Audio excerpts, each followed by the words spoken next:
Buenas noches, estimada licenciada. Me permito darle la bienvenida a nuestro grupo y el día de hoy vamos a darle la introducción de la psicopatología y la psiquiatría. Mi nombre es Sandy Elkinga y voy a empezar hablando sobre la teoría psicosexual de Sigmund Freud. Hoy quiero hablarles sobre Sigmund Freud y su teoría psicosexual del desarrollo.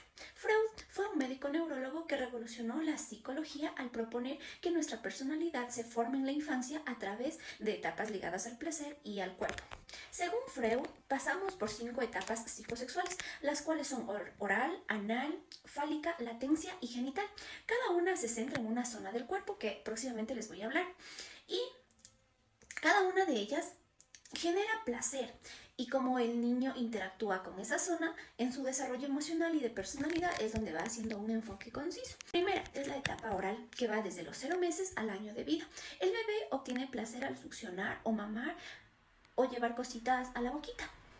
Si aquí en esta fase hay problemas, como por ejemplo la falta de afecto o sobreprotección, puede crecer con tendencias a la dependencia o hábitos como fumar o comer en exceso. La segunda etapa va desde el primero al tercer año. El placer se centra en el control de esfínteres. Aquí el niño empieza a aprender sobre cómo tener el control y autonomía. En este caso, si los padres son muy estrictos o muy permisivos, puede influir en sí. Si el niño aquí se puede volver muy ordenado o como también se puede volver todo lo contrario. La etapa 3, que es la etapa fálica, que va desde los 3 a los 6 años. El niño empieza a notar diferencias entre sexos y desarrolla lo que Freud llamó pues el complejo de Edipo o Electra, que es una atracción inconsciente hacia el progenitor del sexo opuesto, o sea, en este caso niños con niñas o viceversa. Para ello también existe la rivalidad entre el mismo sexo. Superar esta etapa ayuda a formar la identidad sexual y también la identidad moral.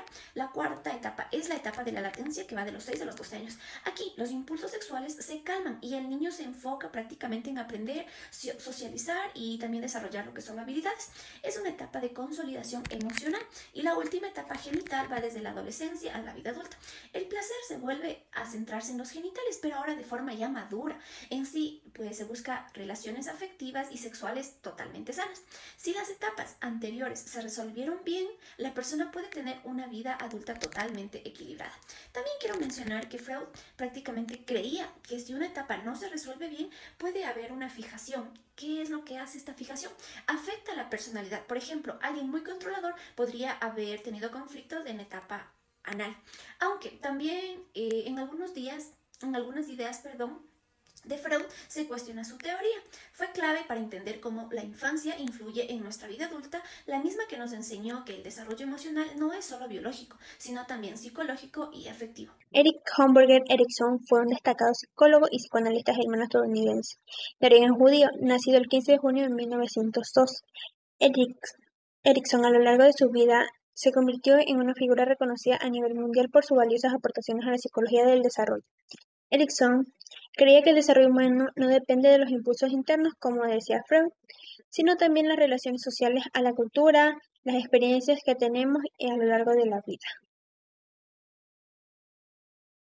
Por eso su enfoque se llama psicosocial, psico que viene de la mente o de lo emocional y social que se refiere al entorno de la familia, la escuela y la sociedad. ¿Cuáles son las 8 etapas del desarrollo psicosocial? Según la teoría de Erickson, existen 8 etapas principales del desarrollo psicosocial. La primera etapa comienza desde el 0 a 2 años, que es la confianza versus la desconfianza. ¿En qué consiste esto? El bebé depende exclusivamente de los cuidadores. Si recibe cuidado constante, el niño desarrolla confianza. Pero al contrario, si el cuidado es inconsciente, permite tener desconfianza hacia el mundo. La etapa número 2 es la autonomía versus la vergüenza y duda. Son a partir de los 18 meses a los 3 años. ¿En qué consiste esto? El niño empieza a hacer cosas por su misma cuenta. Por ejemplo, vestirse, caminar y elegir. Si se le apoya, gana autonomía, pero al contrario, si se le critica demasiado, se sentirá avergonzado y sentirá duda. La etapa número 3 es la iniciativa versus la culpa, que empieza a partir de 3 a 6 años. ¿En qué consiste esto? El niño toma la iniciativa de juegos, preguntas y decisiones. Si se le permite explorar, crece la iniciativa, pero al contrario, si se le elimina, si se le limita, puede sentir culpa. La etapa número 4 empieza de 6 a 12 años, que es la industria versus la inferioridad. ¿En qué consiste esta? Es la edad escolar. El niño aprende, colabora y desarrolla habilidades. Si sus esfuerzos son reconocidos, siente competencia y si no, puede sentirse hasta inferior. La etapa 5 es la identidad versus la confusión, que es de 12 a 18 años. El adolescente busca definir quién es, cuál es su valor y qué propósito tiene. La etapa número 6 es intimidad versus aislamiento, de 18 a 40 años. El joven adulto busca relaciones profundas y compromiso afectivo. La etapa 7 es la generatividad versus estancamiento desde los 40 a los 65 años. En esta etapa se busca contribuir, cuidar y dejar un legado. En la octava y última etapa es desde los 65 años en adelante, que tiene como título Integridad versus Desesperación.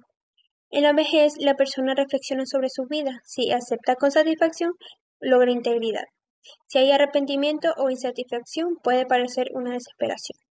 El día de hoy yo estaré hablando sobre la teoría sociocultural de Lev Vygotsky. Lev Vygotsky fue un psicólogo ruso y soviético, fundador de la teoría histórico-cultural. Lev Vygotsky planteó que el desarrollo psicológico humano no se da por la maduración biológica, sino a través de la interacción social y la cultura. Es decir, aprendemos primero con otros y luego interiorizamos ese conocimiento. La teoría de Lev Vygotsky se enfoca en el desarrollo cognitivo y social de los individuos, en cómo la interacción social y el lenguaje influye en el aprendizaje. Sus principios claves fue de Vygotsky la interacción social, es decir, que el aprendizaje se da a través de la interacción social y el lenguaje. También tenemos la zona del desarrollo próximo. Dice que es la diferencia entre lo que un niño puede hacer solo y lo que puede lograr con ayuda. También tenemos el andamiaje. El andamiaje dice que es el apoyo temporal proporcionado por un adulto o un compañero con experiencia para ayudar al niño a alcanzar un nivel superior de aprendizaje. Y por último tenemos el lenguaje. El lenguaje juega un papel fundamental en el desarrollo cognitivo y la comunicación. A continuación voy a estar hablando sobre las etapas del desarrollo según Vygotsky. Aunque Vygotsky no propuso etapas rígidas como Piaget, se identificó bases del desarrollo del pensamiento y el lenguaje. Pero tenemos 3 tipos de lenguajes, en la cual la primera es el lenguaje social, que se da desde los 0 a 3 años, en la cual dice que el niño usa el lenguaje para comunicarse con los demás. Es completamente externo. A continuación también tenemos el lenguaje egocéntrico, que se da desde los 3 a 7 años, en la cual el niño habla consigo mismo para guiar su conducta. Y por último tenemos el lenguaje interno, que se da desde los 7 años, en la cual el habla se internaliza y se convierte en pensamiento verbal. Muchísimas gracias. Teoría del desarrollo cognitivo Jean Piaget. Jean Piaget nació el 9 de agosto de 1896 en Suiza, en una familia intelectual. Su padre era historiador y su madre provenía de una familia educada, lo que influyó en su curiosidad temprana. Desde niño mostró un gran interés por la naturaleza y la ciencia, publicando su primer artículo científico a los 10 años sobre moluscos. Piaget, 1972, esta inclinación inicial hacia la biología lo llevó a estudiar zoología en la Universidad de Neuchâtel, obteniendo su doctorado en ciencias naturales a los 22 años. Piaget explicó que los niños no piensan como adultos, sino que pasan por etapas específicas de desarrollo, procesos importantes del desarrollo cognitivo. Voy a explicar los principales. La clasificación es la capacidad de agrupar objetos según sus características. Por ejemplo, juntar los juguetes por color o forma. La conservación significa entender que aunque algo cambie de forma, su cantidad sigue siendo la misma. Por ejemplo, si pasamos el agua de un vaso a otro más alto, la cantidad de agua no cambia. El descentramiento es cuando el niño ya puede fijarse en más de un aspecto a la vez. Por ejemplo, observa el ancho y la altura de un objeto al mismo tiempo. La reversibilidad es la comprensión de que una acción puede revertirse. Por ejemplo, si una pelota se desinfla, el niño entiende que puede volver a inflarse. La seriación es la habilidad de ordenar objetos por tamaño, forma o color, y la transitividad permite establecer relaciones lógicas entre varios objetos. Por ejemplo, si A es más grande que B y B es más grande que C, entonces A también es más grande que C. A medida que crecen, ellos van entendiendo mejor las cosas. Jean Piaget publicó más de 60 libros y cientos de artículos. Su trabajo inspiró a educadores, psicólogos y pedagogos en todo el mundo. Fue un pionero en estudiar el pensamiento infantil como un proceso activo y no pasivo. Jean Piaget nos enseña que el aprendizaje es un proceso activo donde los niños construyen su conocimiento mediante la interacción con el entorno. Su teoría sigue siendo fundamental para comprender la educación y el desarrollo cognitivo en la infancia y la adolescencia. Lawrence Kohlberg fue un psicólogo estadounidense que nació el 25 de octubre de 1927 en New York, que durante su infancia vivió la Segunda Guerra Mundial, que fue una época que marcó profundamente su interés por los problemas morales, la justicia y los valores humanos. Kohlberg dedicó más de 3 décadas a la investigación sobre el desarrollo de los juicios morales en el ser humano. En estos años de trabajo intelectual fueron muchos sus cambios conceptuales, que Kohlberg se inspiró principalmente en Jean Piaget, quien estudió cómo los niños desarrollan su pensamiento moral y cognitivo. La teoría de Kohlberg describe el desarrollo del juicio moral en 6 etapas agrupadas en 3 niveles: preconvencional, convencional y postconvencional. Fase 1, preconvencional, que se basa en las recompensas y castigos siguiendo a una autoridad. Etapa 1. La etapa del castigo y la evidencia. Cada acción se considera buena o mala dependiendo de si implica castigo. Que este nivel es típico de los niños pequeños, aunque algunas personas adultas también pueden actuar así. Como por ejemplo, un niño puede decir: no le pego a los niños en clase porque me pueden mandar a la dirección. Etapa 2. La etapa 2 es el propósito y el intercambio de instrumentales individuales, que como por ejemplo un niño puede decir: presto mis colores si después me dejas jugar con tu pelota, que hay una negociación de favores y no una verdadera empatía o justicia. Fase 2. Convencional. Motivación según las normas y leyes del sistema externo. De forma interna, entiende y asume.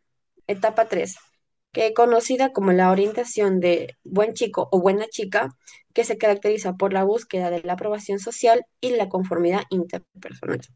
Que aquí se actúa de mantener las buenas relaciones y ser considerado como bueno o amable por los demás, como por ejemplo un adolescente que no fuma porque quiere que sus padres estén orgullosos de él, que su decisión se basa en la opinión de otros. La etapa 4, que del sistema social y del mantenimiento de la conciencia, que aquí se valora el cumplimiento de las leyes, las normas y los deberes como la base del orden de la justicia social. Que también se cree que por romper las normas se genera un caos. Como por ejemplo, una persona que respeta los semáforos incluso si no hay autos, porque sabe que las normas garantizan la seguridad. Fase 3. La fase postconvencional, que las decisiones morales se generan a partir de los derechos, valores y principios. Que, por ejemplo, un ejemplo cotidiano, que un ciudadano pues apoya una protesta pacífica contra la ley injusta porque cree que el cambio beneficia a la mayoría. Que esta etapa es la orientación al contrato social, que se caracteriza por entender las leyes como contratos sociales flexibles que pueden ser modificados por el bien de la mayoría. La etapa 6 es la orientación hacia los principios éticos universales y es el nivel más alto de razonamiento moral, que las personas aquí actúan conforme a su conciencia moral o incluso si lo atrae las consecuencias negativas, como por ejemplo un activista que arriesga su libertad para defender los derechos humanos aunque las leyes de su país lo puedan prohibir.